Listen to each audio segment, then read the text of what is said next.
అబ్బో ఇక్కడ కేజీ చీరలు కొంటే అర కేజీ చీరలు ఫ్రీ అంట. మంగళ్య షాపింగ్ మాల్ కేజీల్లో సేల్, టన్నుల్లో ఆనందం. భోగాపురం ఎయిర్పోర్టు ప్రారంభోత్సవంపై వైసీపీ నేతలు సెటైర్లు వేస్తున్నారు.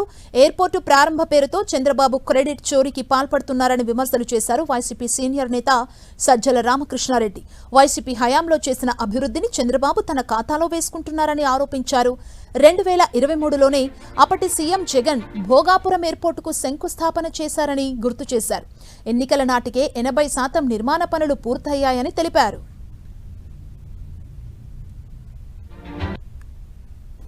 ఆయన క్రెడిట్ చోరీగా మనం ముద్దు పేరు పెట్టుకున్న వాటిలో జగన్మోహన్ రెడ్డి గారు చేసిన వాటి ఎందుకంటున్నారంటే కొత్త స్టేట్ డివైడ్ అయ్యాక చంద్రబాబు నాయుడు గారు, జగన్మోహన్ రెడ్డి గారు, మళ్ళీ చంద్రబాబు నాయుడు గారు. ఆయన క్రెడిట్ ఎవరిదన్నా కొట్టేయాలనుకుంటే సహజంగానే జగన్మోహన్ రెడ్డి గారు ఒకరే ఉన్నారు. అందువల్ల జగన్మోహన్ రెడ్డి గారు చేసినవన్నీ కూడా తన ఖాతాలో, లేదా తనకు అది వద్దనుకుంటే అది విధ్వంసం కింద చూపించడం. ఈ పరంపరలో చంద్రబాబు నాయుడు గారు చేస్తున్న ఈ పరంపరలో కొత్తగా కలికితురాయి లాంటిది, క్రెడిట్ చోరీ పరంపరలో కలికితురాయి లాంటిది ఈ మధ్య స్టీల్ది ఒకటి అయిపోయింది. ఇప్పుడు భోగాపురం, కడప దగ్గర స్టీల్ ప్లాంట్ అందరూ గమనించారు.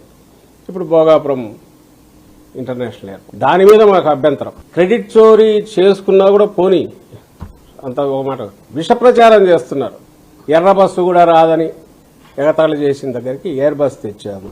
ఎర్ర బస్సు రాదని చోటుకు మేము ఎయిర్ బస్ తెస్తున్నాం, ఎర్ర బస్సు రాదని మేము ఎయిర్ బస్ తెస్తున్నాం, ఒకటే ఊకదంపుడు పడుతుంది. ఆ తర్వాత చేసిందంతా జగన్మోహన్ రెడ్డి, మొత్తం పూర్తి చేసింది జగన్మోహన్ రెడ్డి గారు. దాదాపు పూర్తి అయిన దాన్ని ఎవరు వచ్చి దాన్ని అందుకున్నారు, ఈయన వచ్చేసి దాని ఫలాలు ఈరోజు చూస్తాం. నేను అందుకే ముందే అన్నది, నువ్వు క్రెడిట్ చోరీ చేస్తున్నావా, చేసేది ఏదో మామూలుగా చేసుకున్న పర్లే కానీ పొడిచి కెలికి లేపి గీకి తన్నించుకోవడం ఎందుకు.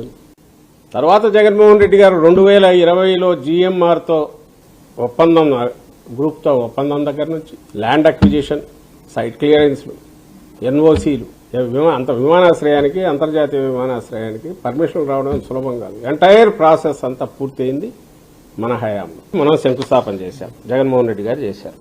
సంవత్సరంలోగా, అంటే మన ఎన్నికలు వచ్చేలోగా 80% పైగా పూర్తి చేసి 1200 కోట్లు ఖర్చు పెట్టి జగన్మోహన్ రెడ్డి గారు ఫైనల్ దీన్ని చేయడానికి చంద్రబాబు నాయుడు గారికి అప్పచెప్పి ఈయన పక్కకు వచ్చారు. తాను చేసినట్టు, తాను పూర్తి చేసినట్టు, తనే కంప్లీట్ చేసినట్టు ఈరోజు గర్వంగా చెప్పుకుంటున్నాడు. చంద్రబాబు నాయుడు గారు ఏం చేశారు, వైజాగ్లో 30,000 కోట్ల రూపాయల విలువ చేసే భూములు 99 పైసలు వీటికే కాబట్టి నాకు తెలిసి 100 కోట్లు 200 కోట్లు వస్తాయి మొత్తం కూడితే. అప్పనంగా మొత్తం దోచిపెట్టినట్టు ఇచ్చారు. తన బంధువు లోకేష్ కో బ్రదర్ MP భరత్కే ఎంతది 55 ఎకరాలు, 5,000 కోట్ల విలువ చేసే భూమి, 100 కోట్లకు తక్కువ చేయదు. అలాంటి భూమి అది అప్పనంగా ఇచ్చేసి ఈరోజు వైజాగ్ లో ఒక్క కొండను వదలట్లే, మొత్తం కొండలన్నీ బోడిగుండ్లే చేసి పడే చేస్తున్నారు అయిపోతుంది. లేదు, దానికేం ఆన్సర్ చెప్పుకుంటూ పోతే క్వశ్చన్ చేస్తామా అంటే తప్పుడు కేసు మామూలుగా లేదు. అరాచకము, తప్పుడు కేసులు ఇవి పెట్టడం, అబద్దాలు ఉదరగొట్టడం, వాటిని ప్రజలందరూ వినాలా, నమ్మాలా. నమ్మక కాదబ్బా అది కరెక్ట్ కాదేమో అంటే ఇమ్మీడియట్ ఏ కేసు పెట్టడం, లోపలేయడం.